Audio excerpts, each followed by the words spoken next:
Hello everybody, welcome back to the channel. Today we're going to be talking about, an issue that some of y'all might find controversial, and that is worship guitar boring?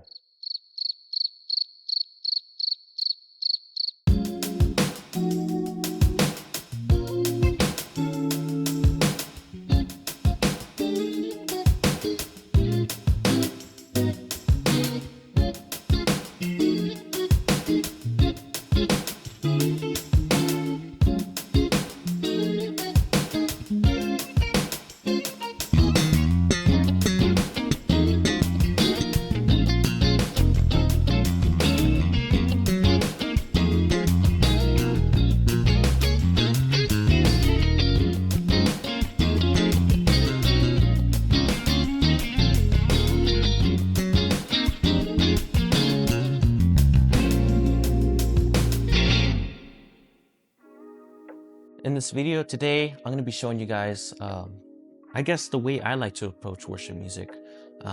Whenever it calls for some creative aspects, I'll show you guys how I like to approach the guitar playing and, how and when to do it. So let's get right into it. Chapter 1, that's going to be tone. Now, this doesn't mean that you're going to have to go out and buy a Big Sky or the H90 or any fancy pedals. All it is just using what you have. My favorite or go-to effects are definitely going to be chorus and delay. And thankfully in worship, we have a lot of space to use those. Of course, you don't want to overdo it, but using those effects would definitely elevate your guitar playing without even having to learn anything. Chorus, for example, just widens up your sound, and delay can really be something that's adding texture and can also widen your sound. So I'm going to show you guys how I like to use those. All right, let's start off with chorus first.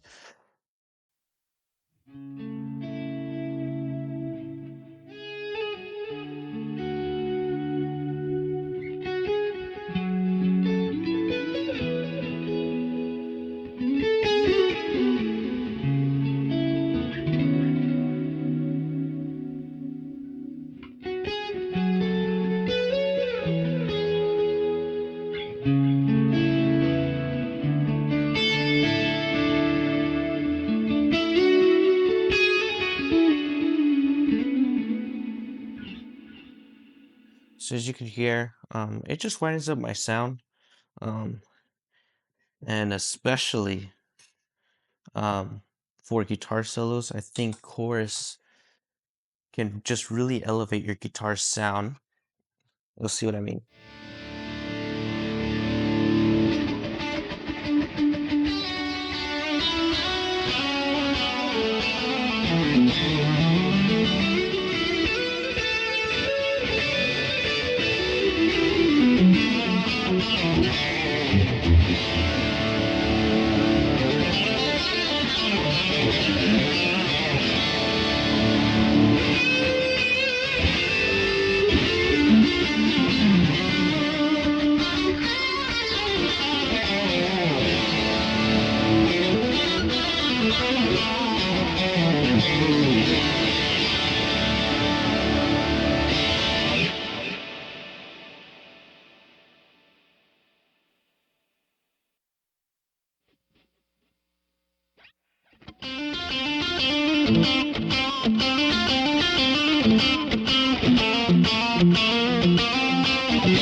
So as you can hear, it just widens the sound. And if you want to get a little extreme,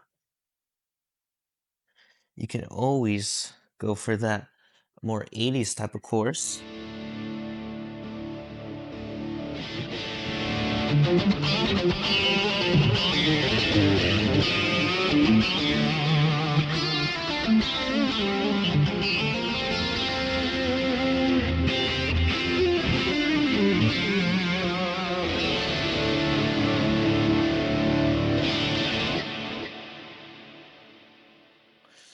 course, I don't know if you would do that in a worship song, but those are just ideas, um, just tone wise, to spice up your worship playing.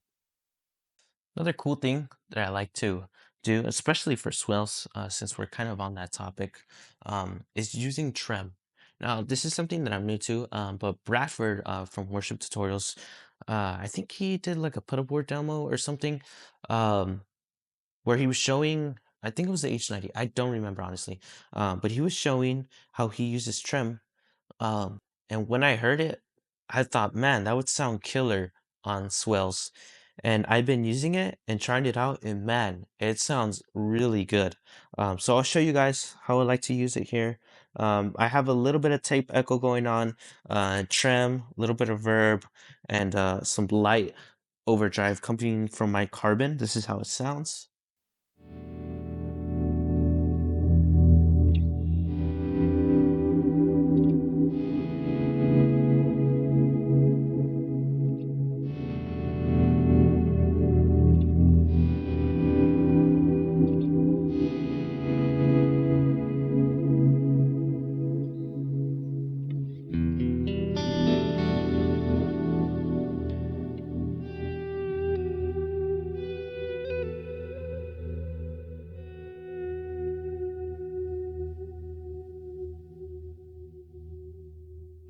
Chapter number 2, and that's gonna be lock in.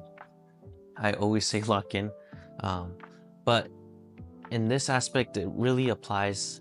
Um, Sometimes worship can be boring or simple just because you're not locking in. And all that means is you're not using your ears. Using your ears will get you so far. There's times I know when I was younger playing at church and watching myself play, listening to videos of myself, I'm like, man, I'm definitely overplaying. Or I'm looking at myself and I'm like, man, I could have done this. And the reason why I had those cringe moments, watching myself when I was younger, is because my ears have developed. And this is why I say this is such an important topic, because using your ears allow you to be conscious of what others are doing. And what others are doing will help you facilitate what you're gonna play, especially in songs where there's not guitar parts written. And that does happen occasionally. So using your ears will help you really write out good guitar parts. And that comes from listening from others, like I already said, and listening to the melody. And once you understand the melody, that's when you can start implementing chords, substitutions, passing chords, and just creating your own sound. And I'll show you what I mean by that. Um, so of course, it's kind of hard to explain this because you kind of need to be in a band setting. Um, but I'll show you guys what I mean here. So for example, if I'm, Goodness of God, it's a relatively simple song, right? And the bridge, is just, you know.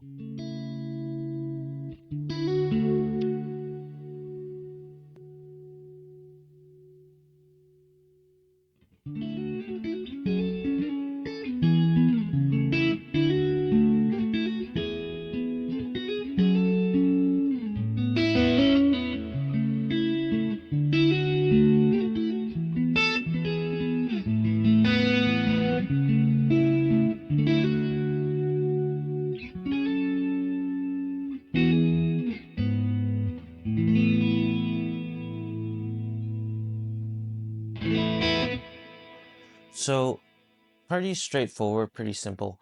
Um, this song is one of my favorite songs because it has a lot of space for me to just add a lot of stuff. um, just different ideas. So for example,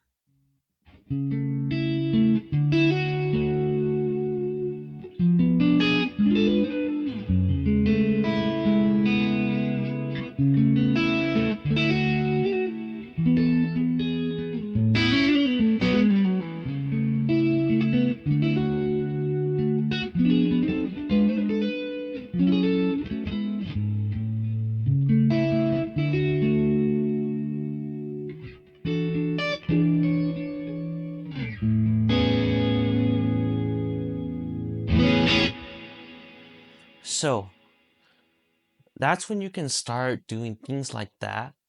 You know, just adding these, you know, little things, little licks, and passing chords. I'm able to add those in the right spot by listening, by using my ears. And of course, when you use your ears, that's how you will find the appropriate moment to do it. And that's the trick to playing well without overplaying. All right, chapter number 3, probably one of my favorites. And that's because I just love listening to music so much. That's going to be following your inspirations. Now, what I mean by this is, you know, looking up to people, you know, the instrument that you play, looking up to those people who you respect musically. I know for me, even though they're not necessarily worship guitar players, Matteo Sasato is definitely on the top. Matteo Mancuso, Kiko, like, right? All these players, right? There's so many. Listening to their playing, using their ideas, and figuring out a way to implement it in worship. Or, you know, it doesn't even have to apply for worship, but I'm just talking about worship today. You know, taking what they play, their style, the way that they like to play these licks, and using it in a creative way in worship.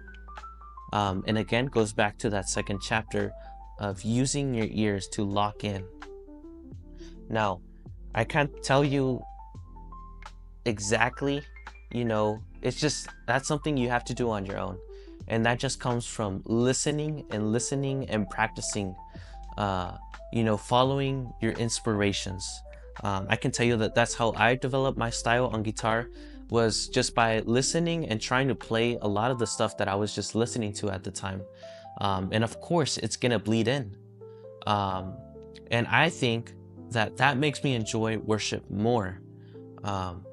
Being able to try to figure out a way where I can implement Matteo Sasato's ideas and trying to bring that into worship, trying to think, okay, how would Matteo Sasato approach this? Or, you know, how would Matteo Mancuso do this part here? Or, you know, you fill in the blank with whoever you follow.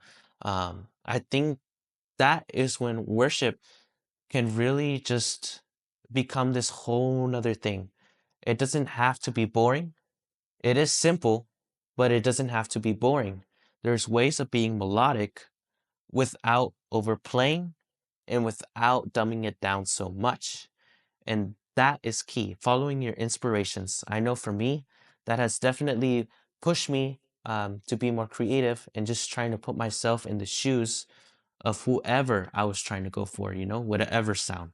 So to wrap it up, guys, worship is only boring if you make it.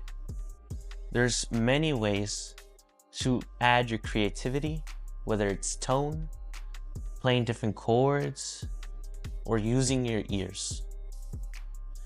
So I encourage you guys, if you like this video, please hit that subscribe button, hit that like button. Let me know in the comments, do you guys find worship boring? If you do, let me know what you find boring. Or if you don't, please just tell me why. Anyways, thanks guys for checking out this video. Means so much. Oh, don't forget to check out the Insta as well. Anyways, see you guys in the next one. God bless.